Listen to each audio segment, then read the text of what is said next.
А скажите, Светлана Георгиевна, что делает офис, чтобы побыстрее белорусы все вернулись домой? Вот просто всем, это интересно. Я разумею, мы пришли на встречу. Ну понятно, вы же как раз их это интересует, когда мы, белорусы, сможем вернуться домой, что офис для этого делает и какие прогнозы?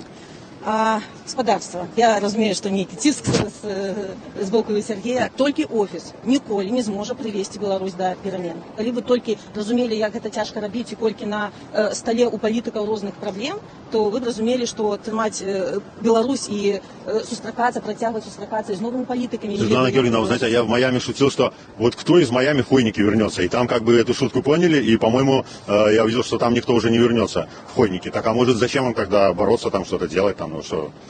Им хорошо в Майами, и в Нью-Йорке, я думаю, неплохо. Розумію. Они уже Люди здесь можуть как-то... повернутися, але то, що вони заховують Білорусщину тут. Поглядите, скільки людей. Стратегия есть какая-то, как нам вернуться? Можете что-то сказать? Что нам всем делать конкретно, чтобы мы вернулись? Наша стратегія – це тиск на режим з одного боку, з іншого – це узмацнення громадства, узбудуємо проєвропейську альтернативу для російського миру. Да? Захід. А стратегия какая? Я тобі вже сказала. Тиск на режим.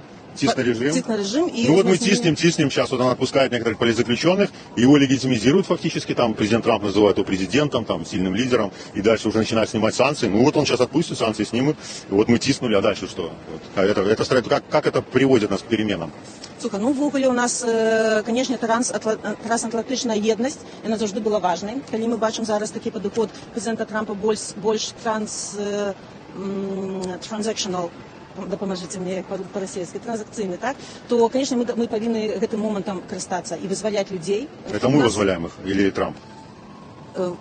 Це праз дипломатична спроба Трампа.